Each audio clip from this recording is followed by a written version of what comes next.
So Funky Fudge asked, why not cut up the streams and post them as videos? We are trying to do some of that, and that's why we're trying to have kind of intentional segments. And which is a pretty good segue. Josh, do you want to do your top 10? Should we do our top 10s right now, and maybe we can cut this up as a segment? Sure. Okay. You're going to make me put my top 10 in public because my confidence in my top 10, it's a decent sized room I'm in, and I can't even throw it as far as this room goes. Yeah, y'all. And Michigan is still going on right now. They're on the edge for me, given how well they played last week. They're not in my top 10. But let's go ahead and start this, and y'all, you feel free to weigh in on the chat. We'll also repost this if you want to watch it later. For me, let's go 1 to 10 because I think it's a little more interesting at this point. For me right now, Alabama and Georgia. Alabama number 1, Georgia number 2. I don't think there's any question at this point. Tell me who you got. I have Alabama number 1 and Georgia number 2. And I agree with you. I don't think there's any question. Georgia played a UAB team that's actually pretty darn good and made them look ridiculous. And that's what really elite teams do. So it's hard to ding them. And there's a lot of talk about Georgia maybe not being second team worthy because they didn't score an offensive touchdown against Clemson, which shows how little people understand how good Clemson probably really is, especially that defense. Number 3 for me, I've got Oklahoma. Last check, they were up 52-0 today. I think Tulane actually has a really good offense, and I'm interested to see them play Ole Miss next week. I'm actually really interested in that. I think they were overly killed for that game. I think they were a little rusty coming out of the gate. Right now, if I'm thinking about teams that could beat Alabama or Georgia, the only one in my mind that I think would have a chance as of today, from what I've seen today, is Oklahoma. That's why I got them number 3. Tell me what you got. I've got Oklahoma number 3 for the same reasons. We'll see how they progress throughout the year, but the defense does look – I don't know that they're what a lot of Oklahoma fans sort of convinced themselves they would be to be a top 5 defense. I think that was a bit of an overreaction. But I think they're a pretty good defense. I don't think they're bad. And the offense still is capable of being at an extremely elite level. They're just inconsistent. But that's still easily enough for them to be number 3 in my mind. And I'm actually I'm going to warn Daniel because I'm going to change my top 10 right now. That's how inconsistent I am with this. Y'all, this is really hard. And it's a little bit easier for us the way we do it because we don't have to be beholden to any preseason rankings or any last week rankings. We basically do it. How do you think this team would fare versus the teams behind them and ahead of them? And that's how we go. We give credit for resume too, but not as much as maybe like we don't just look at win-loss records. Number 4, I've got Clemson. A lot of people really dumped Clemson. A lot of AP voters did. And it's that binary thing of like, they have a loss and all these other teams don't have a loss. Okay. Texas A&M doesn't have a loss right now. Does anybody think Texas A&M would beat Clemson today? There will be a ton of AP voters who have Texas A&M ahead of Clemson because they managed to squeak out a 10-7 win over Colorado. It just means that you're giving them credit for having not played Georgia yet. So that's who I've got at number 4. Give me your number 4. My number 4 is also Clemson. Same reason. If you lost to number 2, and I think you're almost as good as number 2, and I don't think the people behind you would beat number 2, I'm not going to drop you. And especially when it's Alabama, Georgia, what Ohio State normally is, almost everybody in the country will lose to those teams almost every time. And if you're good enough to actually go into a game and be toe-to-toe with them, I don't really care that you lost a close game to Georgia because right now there aren't many teams in the country that could play with Georgia for 4 quarters. So, yeah, I have no problem with them being 4th. Yeah, and that's counter to a lot of what people think because they want to put a team somewhere based on win-loss records. Right next to them, I have Oregon. And this is one I'm really, if I'm being honest, y'all, and you let me know in the comments, this is probably a little recency bias. Like I've got Oregon over a lot of teams and pretty high based on their win today, but it's based on a win over a team that right now has got an identity crisis and is not playing great football, if I'm being totally honest. And I'm not sure if I'm picking Oregon over a Cincinnati or an Ole Miss if they play tomorrow. But for now, I have them there. And I feel like it maybe I'm over rewarding the win, but that's where I got them. Who you got number 5? I've got Oregon number 5. I don't think there are that many teams, though, that would roll out and beat Ohio State the way they did. And they did it without their 2 best defensive players, too. And I'm kind of squishy on how much I give you or don't give you credit on injured guys. And for me, it mainly comes down to how much I think the injury was a temporary thing. If you lose a guy for a season, that's who you are. If you have a guy out at an inconvenient time, like Texas A&M loses their quarterback in the first quarter, I can kind of excuse that a little bit because I say that's not really your identity, and you played that game in a different time in a different way. It turns out differently. I think Oregon is going to be a substantially better team if and when Flo and Thibodeau are healthy. And I think that's a really underrated point about the Ohio State game, is that Oregon was hamstrung and won the game. And I know the announcers talked about it a lot, but Thibodeau, Will Anderson or Thibodeau is probably the best defensive player in the country. And it's probably Thibodeau. He's really, really, really good. And Flo is also easily one of the best inside linebackers in the country. And that almost changes the complexion of their defense, and they weren't there. So I don't really have a huge issue with them being 5th, even though I still have major concerns. Their offense is bad enough that I could easily see them losing a stupid game because they just fall flat in a random game that somebody, is able to stuff the run. Speaking of offenses being bad enough to maybe lose a game, I've got Iowa at number 6. And this is, for me, this is out of the blue because I did not expect Iowa to be this good this year. But I've got to respect the fact that they have played 2 conference opponents, or well, not 2 conference opponents because Iowa State's in the Big 12, but 2 P5 opponents out of the gate and dominated both of them. And one of them was a top 10 team who, by the way, we didn't have Iowa State in our top 10, preseason top 10 or now, and we've been getting killed on it since the jump. But this is what we do. Like we pick what we see and not what we think will get us views and favor with fans. If it means that we don't get as many views and as much favor with fans, so be it. But that's what we did on Iowa State. We even talked about it when we did our preseason one. We knew we would get killed for it, but we stuck to our guns, and I think it's proved out pretty good. I've got Iowa there. Tell me who you got. Also Iowa, same reason. And to this point, we've been in lockstep, and I think that's an indication that the first 6 teams are pretty clear-cut. I think Iowa has a really good back in Goodson. They've got a lot of good pieces, and we're talking about a lot of these teams and who they are and who they're supposed to be. And Iowa is, to me, what Iowa State was made out to be preseason. We talked about that earlier. I mean, they've got a great defense. They've got a great running back.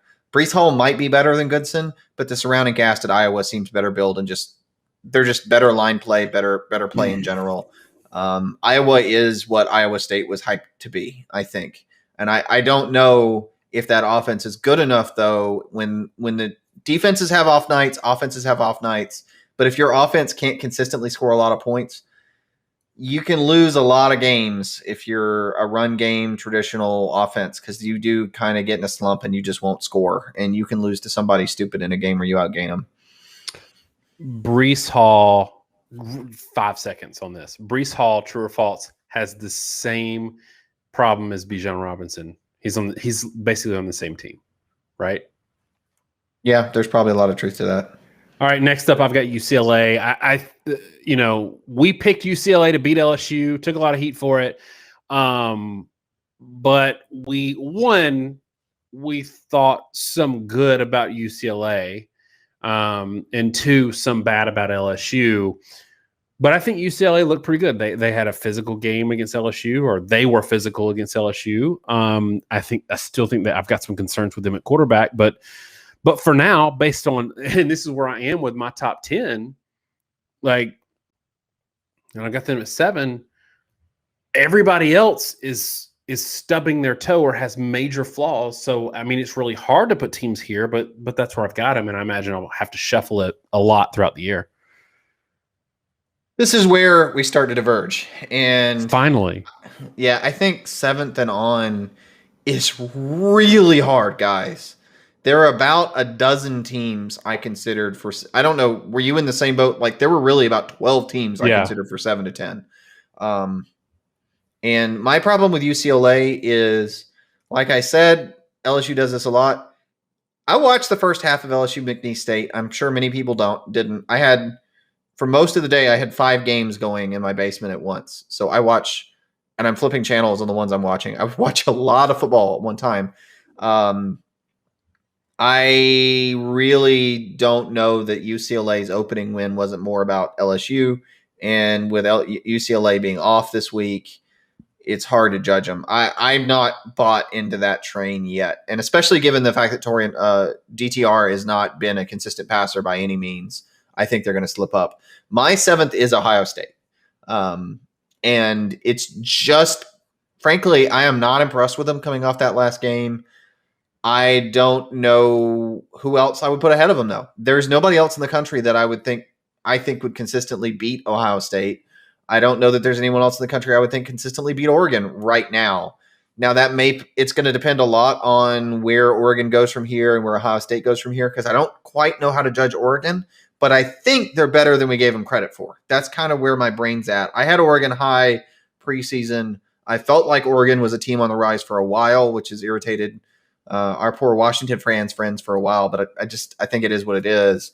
And so I don't ding Ohio State a ton. And I think the second half of the year they'll get a lot better. But yeah, I think they're the best of a lot of mid-range teams. And we took flack in the preseason for having them like 6th. And I think that was, and we talked about how we weren't really in love with them. I think that was totally justified. They are a good second tier team. They are not a top tier in that first tier right now.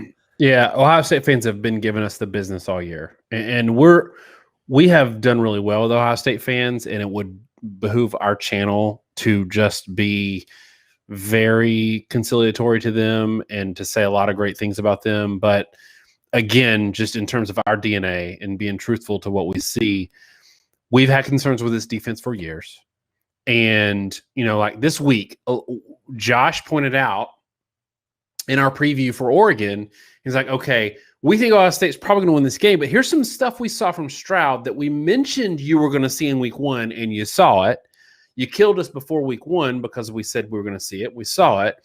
And now we have the same concerns about Stroud, about the defense. And what we heard was it's week 1. He's going to get better.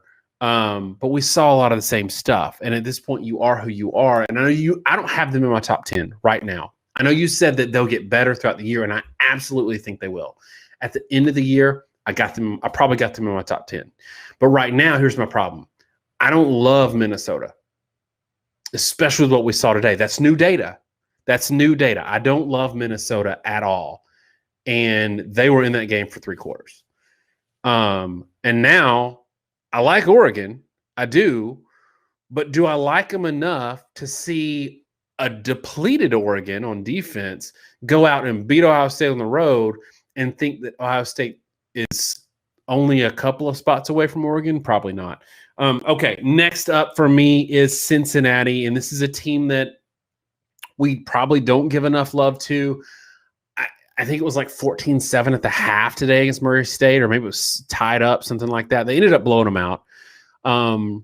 And if I'm going to give Alabama the benefit of the doubt, or a Florida the benefit of the doubt in a game where they're clearly outmatching their opponent, then I'm not going to kill Cincinnati for probably doing some of the same stuff where they know they're better. They're working on stuff in the first half. When they need to put their thumb on them at some point, they get their lead and they get their win. So I'm not going to kill them too much for that. But there are some concerns, and I want to see what they do against Indiana this week to solidify not only this number 7 spot, but to solidify in my mind whether or not they're the type of team that if they go undefeated, they should be in the playoffs. Give me your next spot. Number 8. So my number 8 is Cincinnati. And it's the problem with Cincinnati is I haven't seen enough from them yet to really know. Now they've got a couple big games on deck this year.